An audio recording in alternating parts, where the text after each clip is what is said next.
Good morning વિદ્યાર્થી મિત્રો. ધોરણ 12 સાયન્સના વિદ્યાર્થીઓ માટે પાઠક સ્કૂલ અમરેલી વતી હું જોશી જય ફિઝિક્સના વિડીયો લેક્ચરમાં આપ સૌનું હાર્દિક સ્વાગત કરું છું. હમણાં થોડા સમયથી સરકારશ્રીના અને એજ્યુકેશન મંડળના આદેશ મુજબ ઓનલાઈન શિક્ષણ બંધ હતું.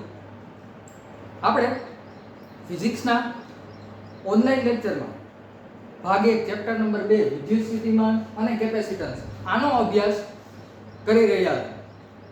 બરાબર. હમણાં થોડા સમય ઓનલાઈન શિક્ષણ બંધ હતું એટલે આપણે બીજા ચેપ્ટરના પહેલા તો કોક કન્સેપ્ટ નું રિવિઝન કરી લઈએ, સૂત્ર લઈ લઈએ, પછી આજે 3 કે 4 માર્ક માટે આઈએમપી પ્રશ્ન એની સમજૂતી લેવાની છે. બરાબર. તો આપણે આ ચેપ્ટરમાં જે છે બિંદુવત વિદ્યુત ભારથી ઉદ્ભવતા વિદ્યુત સ્થિતિમાનનું સૂત્ર ભણી ગયા. બરાબર. એની વ્યાખ્યા એ રીતના હતી કે ભાઈ એકમ ધન વિદ્યુત ભારને અનંત અંતરેથી વિદ્યુત ક્ષેત્રમાંના કોઈ એક આપેલા બિંદુએ ક્ષેત્રની વિરુદ્ધ લાવવા માટે જે કાર્ય કરો એ કાર્ય એટલે એ બિંદુનું વિદ્યુત સ્થિતિમાન. બરાબર. એ બિંદુના વિદ્યુત સ્થિતિમાનનું સૂત્ર હતું KQ/R. R જે છે એ અંતર દર્શાવે જે તે બિંદુનું. બરાબર. બીજી એક વસ્તુ એ ધ્યાનમાં રાખવાની હતી, જ્યારે તમે કોઈ વિદ્યુત ભારને અનંત અંતરેથી કોઈ એક બિંદુએ લઈ આવો છો ત્યારે ઈ કાર્ય ઈ તે બિંદુનું વિદ્યુત સ્થિતિમાન કહેવાય. બરાબર. એટલે આના ઉપરથી તમે વિદ્યુત સ્થિતિમાનને એકમ વિદ્યુત ભાર પર થતા કાર્ય સ્વરૂપે પણ વ્યાખ્યાયિત કરી શકો. એટલે બીજું સૂત્ર V = W/Q આ રીતના દર્શાવી શકો. બરાબર છે. તો આપણે જે છે બિંદુવત વિદ્યુત ભારથી ઉદ્ભવતા વિદ્યુત સ્થિતિમાન એની સમજૂતી લીધી. બરાબર. બીજી એક વસ્તુ કે ભાઈ જો તમે એકમ ધન વિદ્યુત ભારને એક બિંદુએથી બીજા બિંદુએ લઈ જવા માટે કંઈક કાર્ય કરતા હો તો ઈ કાર્ય એટલે ઈ બે બિંદુ વચ્ચેનો વિદ્યુત સ્થિતિમાનનો તફાવત. અનંત બિંદુથી કોઈ બિંદુ સુધીનું કાર્ય એટલે ઈ બિંદુનું સ્થિતિમાન, પણ એક બિંદુથી બીજા બિંદુ સુધીનું કાર્ય એટલે ઈ બે બિંદુનો વિદ્યુત સ્થિતિમાનનો તફાવત. તો વિદ્યુત સ્થિતિમાનના બે સૂત્ર, એક V = KQ/R અને બીજું તો કે V = W/Q. બરાબર. આ બે સૂત્રનો આપણે આજના પ્રશ્નમાં ઉપયોગ કરવાનો છે. બરાબર છે. તો આ બે સૂત્ર જે છે એ અત્યાર માટે ખાસ ધ્યાનમાં રાખો. એનો આપણો ઉપયોગ આમાં થશે. બરાબર. 3 થી 4 માર્ક માટે આઈએમપી પ્રશ્ન. જો પ્રશ્ન સમજો પહેલા તો બાહ્ય ક્ષેત્રની ગેરહાજરીમાં વિદ્યુત ભારોના બનેલા તંત્રની વિદ્યુત સ્થિતિ ઊર્જાનું સૂત્ર ધારો. એટલે કે બાહ્ય વિદ્યુત ક્ષેત્ર નથી. બરાબર. આપણે અત્યાર સુધીના જે કન્સેપ્ટ વ્યાખ્યાયિત કર્યા એ બધામાં બાહ્ય વિદ્યુત ક્ષેત્ર હતું. બરાબર. બાહ્ય વિદ્યુત ક્ષેત્રની વિરુદ્ધ દિશામાં જ આપણે કાર્ય કરતા, એ જ વિદ્યુત સ્થિતિમાં. અહીંયા બાહ્ય વિદ્યુત ક્ષેત્ર નથી તોય વિદ્યુત ભારનું બનેલું તંત્રની વિદ્યુત સ્થિતિ ઊર્જાનું સૂત્ર તારવવાનું છે. બરાબર. એટલે આવા બે પ્રશ્ન થશે. એક આ બાહ્ય વિદ્યુત ક્ષેત્રની ગેરહાજરીમાં, અને પછીનો પ્રશ્ન થશે બાહ્ય વિદ્યુત ક્ષેત્રની હાજરીમાં.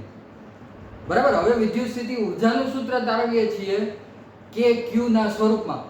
બરાબર. કેમ બળનું સૂત્ર KQ/Q2/R² હતું, વિદ્યુત ક્ષેત્રનું સૂત્ર KQ/R² હતું, વિદ્યુત સ્થિતિમાનનું સૂત્ર KQ/R. એમ હવે વિદ્યુત સ્થિતિ ઊર્જાનું સૂત્ર એ સ્વરૂપનું મળશે KQ અને R ના સ્વરૂપનું. બરાબર. આ ચોથું અને છેલ્લું KQ/R ના સ્વરૂપનું સૂત્ર છે. બરાબર. તમારા ફિઝિક્સના સિલેબસમાં KQ/R વાળા ટોટલ 4 સૂત્ર થાય છે, એમાંનું ચોથું છેલ્લું સૂત્ર આજે તારવીશું. બરાબર. તો જો તો તમને તંત્ર જે છે આ રીતના આપેલું છે. બાહ્ય વિદ્યુત ક્ષેત્ર નથી. બાહ્ય વિદ્યુત ક્ષેત્રની ગેરહાજરીમાં તમારે તંત્રની વિદ્યુત સ્થિતિ ઊર્જાનું સૂત્ર ધારવાનું છે. આ x અક્ષ, આ y અક્ષ, આ 3 બિંદુઓ લઉં છું.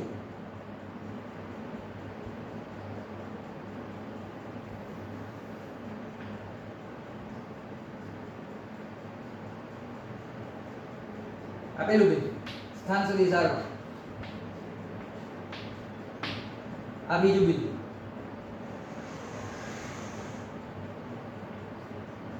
સ્થાન સદિશ R2 અને આ ત્રીજું બિંદુ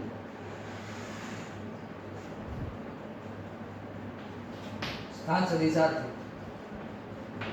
આવા 3 બિંદુઓ ધારેલા છે. બરાબર. આ ત્રણેય બિંદુ વચ્ચેનો સ્થાનાંતરનો સદિશ જો ડોટેડ લાઈન થી દેખાડું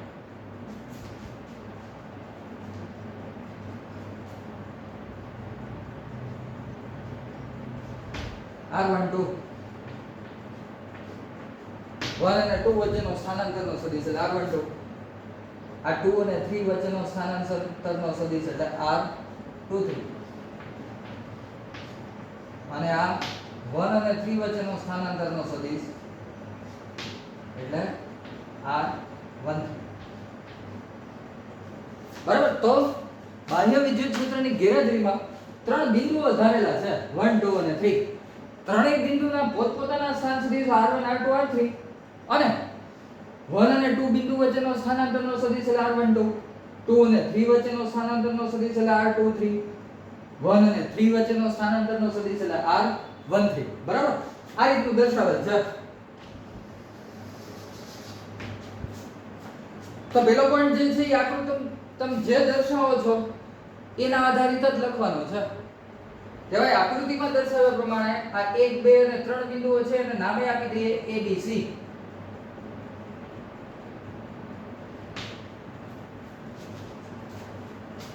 એટલે આ રીતે આકૃતિમાં દર્શાવ્યા પ્રમાણે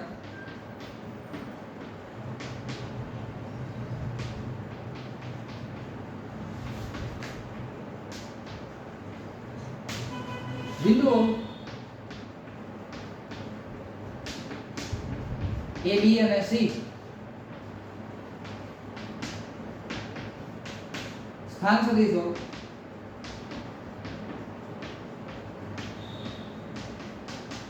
અનુક્રમે r1 r2 અને r3 છે બરાબર ત્રણેયના સ્થાન સદિશ દર્શાવી દે પછી તો કે સ્થાન સદિશ હોય 1 2 અને 3 બિંદુઓના a b c બિંદુઓના સ્થાનાંતર સદિશ હોય ઈ કાઈ વ્યાખ્યાયિત કરવાની જરૂર નથી હવે તો કે અહીંયા તમને એવું કીધું છે વિદ્યુત ભારનું બનેલું તંત્ર વિદ્યુત ભારો તો છે નહીં બરાબર ઈ વિદ્યુત ભારોને આ a b c બિંદુએ લાવવા માટે જે કાર્ય કરો ઈ કાર્ય જ જે છે ઈ ઊર્જા હશે બરાબર એટલે ત્રણેય વિદ્યુત ભારનું સેટઅપ તમારે આ 1 2 3 બિંદુએ કરવાનું છે બરાબર ડાયરેક્ટ તમને વિદ્યુત ભારનું તંત્ર નહીં આવે વિદ્યુત ભારનું સેટઅપ કરવાનું તો સૌપ્રથમ જે છે ઈ q1 વિદ્યુત ભારને આ a બિંદુએ લઈ આવી બરાબર અનંત અંતરેથી q1 વિદ્યુત ભારને આપણે a બિંદુએ લઈ આવીએ છીએ તો ઈ q1 વિદ્યુત ભારને a બિંદુએ લાવવા માટે કઈ કાર્ય નહીં કરવું પડે શું કામ કારણ કે અહીંયા બાહ્ય વિદ્યુત ક્ષેત્ર તો છે નહીં આપણે વિદ્યુત સ્થિતિમાન જ્યારે વ્યાખ્યાયિત કર્યું ને ત્યારે જે છે ઈ આપણે આવું તંત્ર લીધું હતું અહીંયા એક ધન વિદ્યુત ભાર હતો આ એક બિંદુ p અને અનંત અંતરે એકમ કુલમ એકમ ધન વિદ્યુત ભાર આ ધન વિદ્યુત ભારનું વિદ્યુત ક્ષેત્ર આ બાજુ અને સ્થાનાંતર આ એકમ ધન વિદ્યુત ભારનું સ્થાનાંતર વિદ્યુત ક્ષેત્રની વિરુદ્ધ દિશા એટલે કાર્ય કરવું પડે ઈ કાર્ય એટલે p બિંદુનું વિદ્યુત સ્થિતિમાન પણ અહીંયા જો તો આ તંત્રમાં તો કોઈ વિદ્યુત ભાર જ નથી પ્રાપ્તિ સ્થાન વિદ્યુત ભાર અથવા તો સોર્સ ચાર્જ કોઈ પ્રાપ્તિ સ્થાન વિદ્યુત ભાર કે સોર્સ વિદ્યુત ભાર જ નથી એટલે વિદ્યુત ક્ષેત્ર જ નથી એટલે તો કે વિદ્યુત ક્ષેત્ર છે નહીં તો એની વિરુદ્ધ આવવા માટે કઈ કાર્ય નહીં કરવું પડે એટલે q1 વિદ્યુત ભારને અનંત અંતરેથી તમે એ બિંદુએ લઈ આવો તો એના માટે કઈ કાર્ય નહીં કરવું પડે એટલે અહીંયા q1 વિદ્યુત ભારને લઈ આવીએ છીએ એ બિંદુએ બરાબર તો q1 વિદ્યુત ભારને એ બિંદુએ લઈ આવવા માટે કરવું પડતું કાર્ય શૂન્ય કારણ કે બાહ્ય વિદ્યુત ક્ષેત્ર જ નથી જો બાહ્ય વિદ્યુત ક્ષેત્ર હોત તો કાર્ય કરવું પડે જેમ વિદ્યુત સ્થિતિમાં વ્યાખ્યાયિત કર્યું એ રીતે બરાબર એટલે કે q1 વિદ્યુત ભાર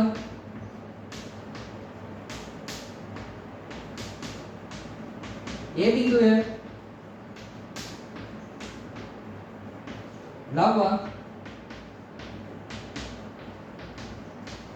કરવું પડતું કાર્ય શૂન્ય છે કારણ કે બાહ્ય ક્ષેત્ર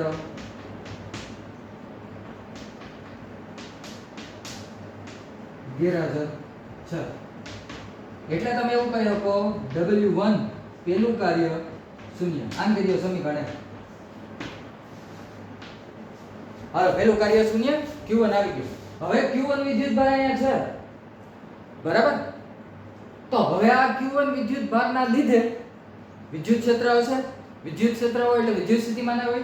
તો આ Q1 વિદ્યુતભારના લીધે આ B બિંદુ ઉપર કઈક વિદ્યુત સ્થિતિમાન ઉદ્ભવશે, બરાબર? તો આ Q1 વિદ્યુતભારના લીધે B બિંદુ ઉપર ઉદ્ભવતું વિદ્યુત સ્થિતિમાન એટલે પાછું KQ/R સૂત્ર મુજબ અહીંયા અંદર કેટલું R12.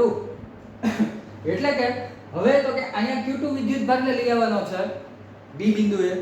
તો એ B બિંદુએ Q2 વિદ્યુતભારને લઈ આવવા માટે હવે કાર્ય કરવું પડશે, કારણ કે બાહ્ય ક્ષેત્ર આવી ગયું. જો Q1 વિદ્યુતભાર આવી ગયો, બરાબર? તો ઈ કાર્ય એટલે Q * V. આપણે ભણી ગયા વિદ્યુત સ્થિતિમાનનું હમણાં જ મેં કીધું સૂત્ર એક KQ/R અને બીજું સૂત્ર V = W/Q. એટલે કે W = Q * V. તો અહીંયા તમારે Q2 વિદ્યુતભારને લઈ આવવો હોય તો એના માટે જે કાર્ય કરવું પડે ઈ તો કે જે વિદ્યુતભારને લઈ આવો છો એ વિદ્યુતભાર Q2 અને આ બિંદુનું સ્થિતિમાન VB, બરાબર? તો આ બિંદુનું સ્થિતિમાન એક તમારે મેળવવું પડે. તો આ Q1 વિદ્યુતભારના લીધે અહીંયા સ્થિતિમાન, તો સ્થિતિમાનના સૂત્રનો ઉપયોગ કરો KQ/R. એટલે કે B બિંદુએ સ્થિતિમાન KQ1/R12, બરાબર? એટલે કે હવે Q1 વિદ્યુતભારના લીધે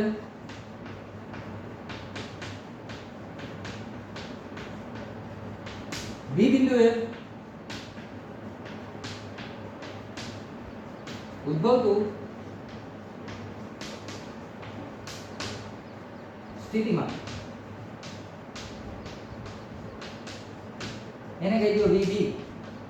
સૂત્ર છે KQ/R એટલે KQ1 અને અંતર શું છે R12 થી અર્થાત કરું કે R12, બરાબર?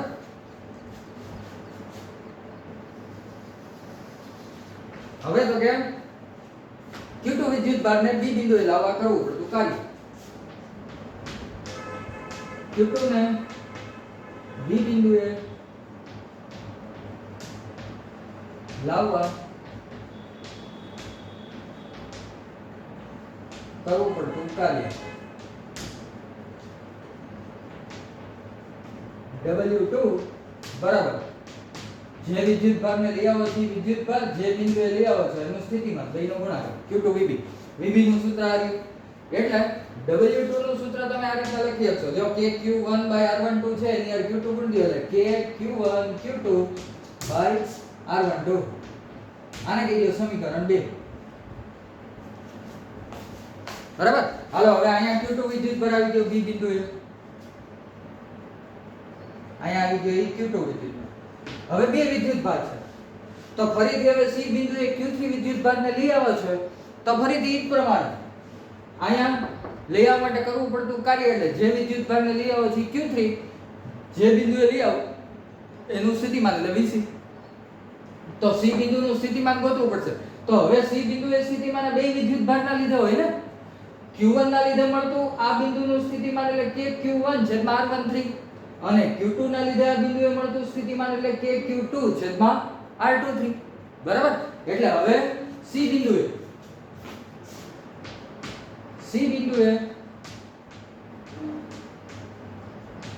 ઉદ્ભવતું સ્થિતિમાન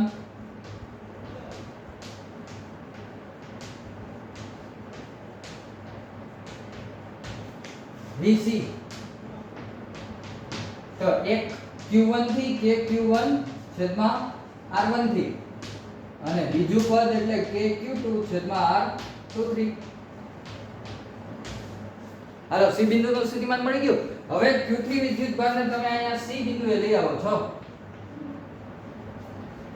એટલે કે Q3 ને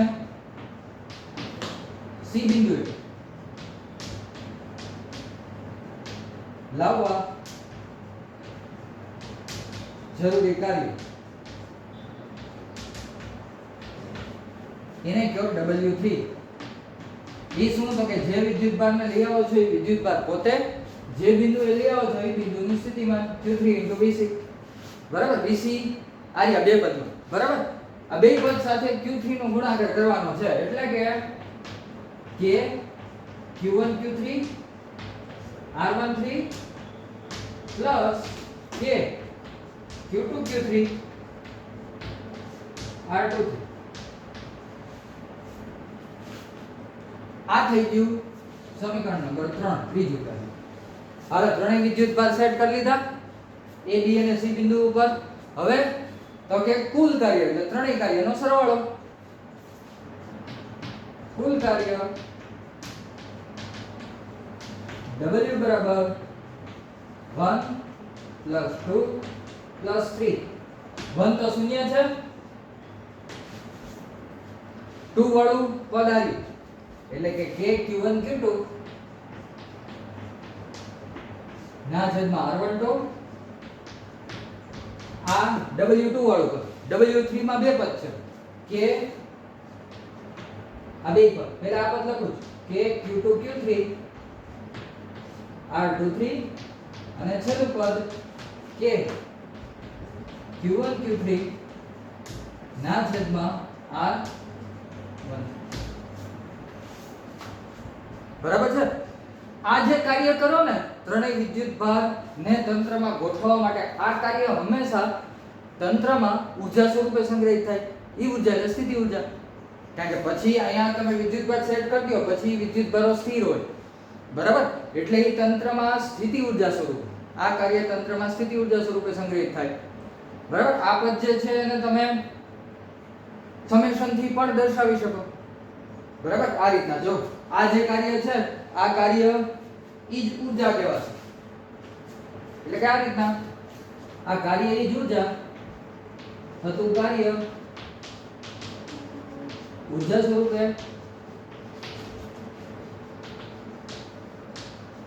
સંગ્રહિત થાય.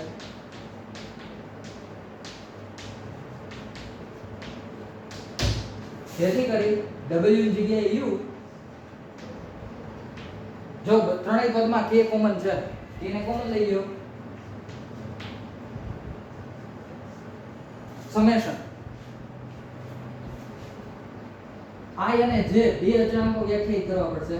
I J 1 થી ચાલુ કરીને n સુધી. એક I અને J બે એક સમાન નહીં હોય. જો 1 2 2 3 1 3 1 2 2 3 1 3. બરાબર? એટલે આ બે અચળાંકો જે છે 1 2 વાળા આંકડાઓ જે છે એ એક સમાન ક્યારેય નહીં આવે. બરાબર?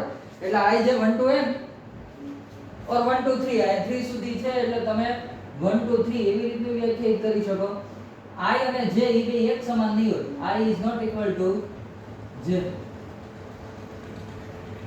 K QI QJ છેદમાં RIJ.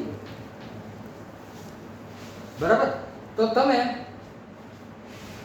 આ રીતના જે છે એ આખા તંત્રની સ્થિતિ ઊર્જા વ્યાખ્યાયિત કરી શકો અથવા તો આ રીતના વ્યાખ્યાયિત કરી શકો.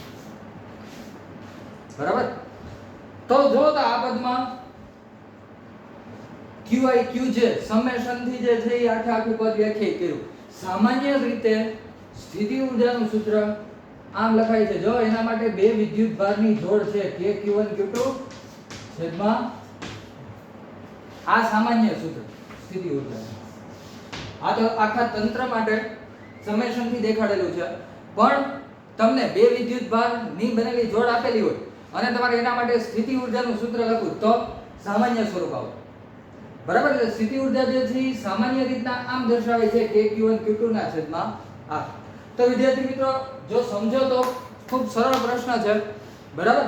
પ્રશ્ન આવો છે 3 થી 4 માર્કમાં. બાહ્ય વિદ્યુત ક્ષેત્રની ગેરહાજરીમાં તમારે શું કરવાનું છે? તો કે વિદ્યુતભારના બનેલા તંત્રની વિદ્યુત સ્થિતિ ઊર્જાનું સૂત્ર તારવવાનું. બાહ્ય વિદ્યુત ક્ષેત્ર નથી. તો એના માટે આપણે શું કર્યું? તો કે યામાક્સ પદ્ધતિમાં 3 બિંદુઓ લઈ લીધા. 1 2 3 એને નામ આપી દીધું A B C. બરાબર? ત્રણેયના સ્થાન સદિશો અનુક્રમે R1 R2 R3. બરાબર? અને દરેક બિંદુ વચ્ચેના સ્થાન સદિશો સ્થાનાંતર સદિશો 1 2 2 3 અને 1 3.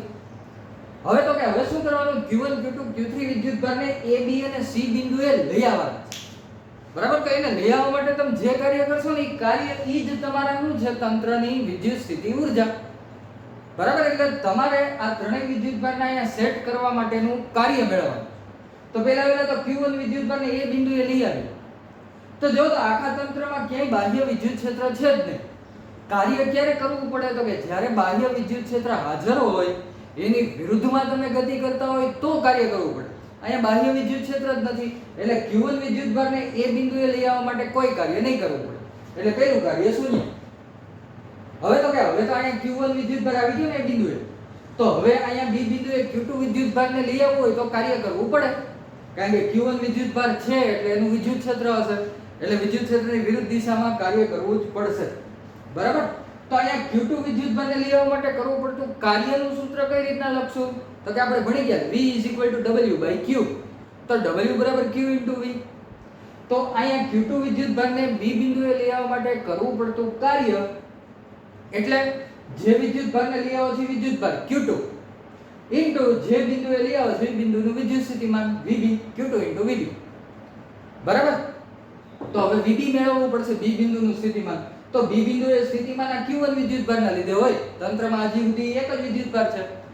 તો આનું સ્થિતિમાન એટલે k q1 ના છેદમાં અંતર r12, k q1 ના છેદમાં r12. એટલે કે q1 વિદ્યુતભારના લીધે b બિંદુએ ઉદ્ભવતું સ્થિતિમાન k q1 ના છેદમાં r12.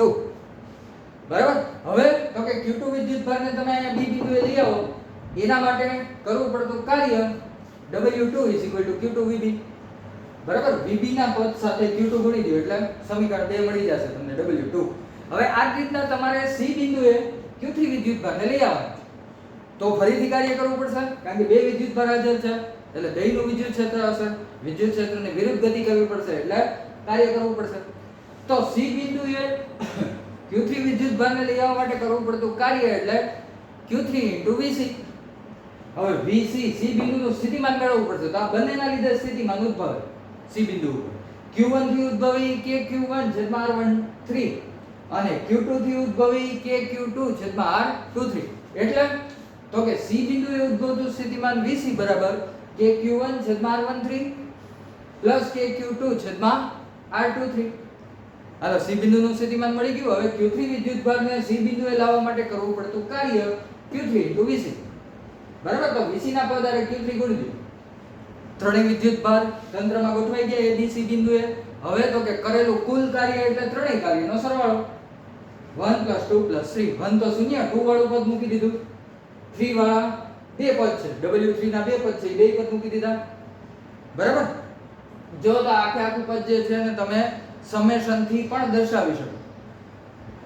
k common summation i j 1 થી સ્ટાર્ટ કરીને ક્યાં સુધી? તો કે 1 થી સ્ટાર્ટ કરીને 3 સુધી. બરાબર? પછી તો કે 1 થી સ્ટાર્ટ કરીને 3 સુધી અને i ને j ના મૂલ્ય એક સરખા નથી જો. એટલે i = j qi qj ના છેદમાં r છે. એટલે કે તમને ગમે ત્યારે બે વિદ્યુતભારનું બનેલું તંત્ર આપેલું હોય અને તમને આ તંત્ર માટે સ્થિતિ ઊર્જા મેળવવાની કીધી હોય તો તમે સામાન્ય સૂત્ર આમ દર્શાવી શકો k q1 q2 ના છેદમાં r. તો આ k q અને r સ્વરૂપનું ચોથું અને ફાઇનલ સૂત્ર બળ k q1 q2 ના છેદમાં r², વિદ્યુત ક્ષેત્ર k q ના છેદમાં r², વિદ્યુત સ્થિતિમાન k q ના છેદમાં r અને વિદ્યુત સ્થિતિ ઊર્જા k q1 q2 ના છેદમાં.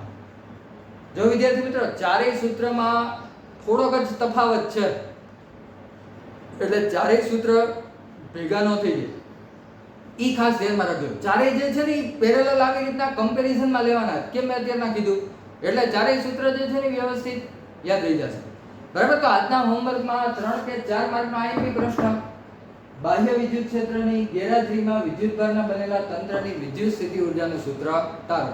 બોર્ડ ઉપર જેટલું દર્શાવેલ છે ઈ આ પ્રશ્નના જવાબમાં લખવાનું છે. બરાબર છે? અહીંયા સુધી કે ભાઈ બે વિદ્યુતભારના બનેલા તંત્રની વિદ્યુત સ્થિતિ ઊર્જાનું સામાન્ય સૂત્ર આ રીતે દર્શાવી શકાય. તો વિદ્યાર્થી મિત્રો આજના વિડિયો લેક્ચરમાં આ એક 3 થી 4 માર્કનો આઈએમપી પ્રશ્ન. બરાબર? આની પછીના વિડિયો લેક્ચરમાં નેક્સ્ટ લેક્ચરમાં આપણે બાહ્ય વિદ્યુત ક્ષેત્રની હાજરીમાં બે વિદ્યુતભારના બનેલા તંત્રની વિદ્યુત સ્થિતિ ઊર્જાનું સૂત્ર તારવશું. અહીંયા કેમ ગેરહાજર હતું ને બાહ્ય વિદ્યુત ક્ષેત્ર. હવે પછીના વિડિયો લેક્ચરમાં બાહ્ય વિદ્યુત ક્ષેત્ર હશે. આવા બાહ્ય વિદ્યુત ક્ષેત્રની હાજરીમાં આપણે શું કરવાનું થશે? તો કે બે વિદ્યુતભારના બનેલા તંત્રની વિદ્યુત સ્થિતિ ઊર્જાનું સૂત્ર તારવીશું. અત્યાર માટે stay at home, stay safe. Thank you.